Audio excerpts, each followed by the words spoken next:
Ciyaar loo riyaaqay ayaa dhex martay labada naadi ee Elman iyo si lamid ah kooxda kubadda cagta ee Al-Badr. Ciyaarta ayaa ka dhacday garoonka weyn ee Stadium Muqdisho. Kulanka oo xiise iyo xamaasad gooni lahaa ayaana lagu daafurayay tartanka weyn ee loo yaqaan General Dawood. Ciyaartan intii ay ka socotay garoonka Stadium Muqdisho, taageerayaasha labada naadi ayaa si weyn garoonka u soo camiray. Waxaase ciyaarta intaas bilaaban ka hor garoonka laga daaray astaanta qaranka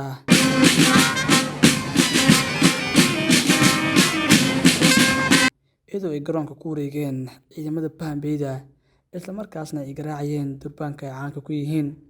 Intaas kadib, garoonka waxaa yimid madaxweynaha xiriirka kubadda cagta Soomaaliya Mudane Cali Shiine, isagoo ciyaartoyda iyo ciidamada Pambeyda la qaaday heesta astaanta qaranka maadaama ay ahayd maalinta xorriyadda ee 26 bisha Juun. Ciyaarta ayaa markaasi waxaa baaska koowaad bilaabay madaxweynaha xiriirka kubadda cagta Soomaaliya Mudane Cali Shiine.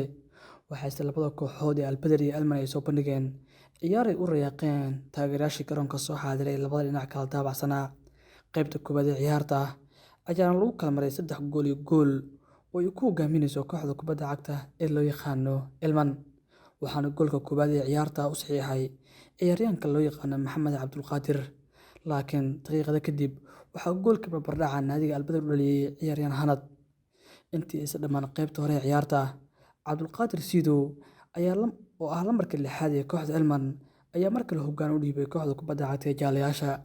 Ciyaaryahanka heerka caalami Cabdixaafid ayaase goolka saddexaad ee kooxda Elman saxiixay isla qaybta hore ee markaasi kulanka.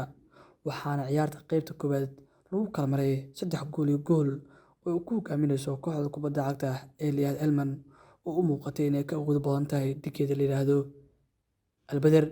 Markii dib la isugu soo laabtay kadib dardaarankii labada macallin, waxaa markaasi garoonka soo galay labada kooxood iyadoo halkii ay kasii socdeen weerarkii iyo dardartii ku socotay kooxda kubadda cagta ee Elman, iyagoo dibna kala yimid 3 gool oo ay markaasi ku sii dheereysteen hoggaankii ay markaasi ciyaarta kaga hayeen naadiga Al-Badr.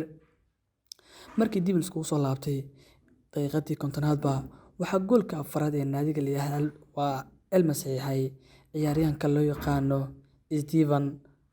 Waxaase goolkan ka caawiyay wiilka la yiraahdo Cabdixaafid. Cabdixaafid ayaana goolka shanaad ee naadiga Elman saxiixay, halka goolka 6aadna oo Steven oo isagu ahaa mid ku soo xiray bandhiggii goolasha ee kooxda kubadda cagta ee Elman. Ciyaarta ayaa ugu dambeyn ku soo dhamaatay 6 gool iyo gool oo ay guusha ku raacday kooxda kubadda cagta ee Jaalayaasha, halka naadiga la yiraahdo Al-Badr oo u muuqday kuwo aan diyaar garow badan ka muuqan ay markaasi guuldarro xanuun badan kala baxeen garoonka weyn ee Stadium Muqdisho.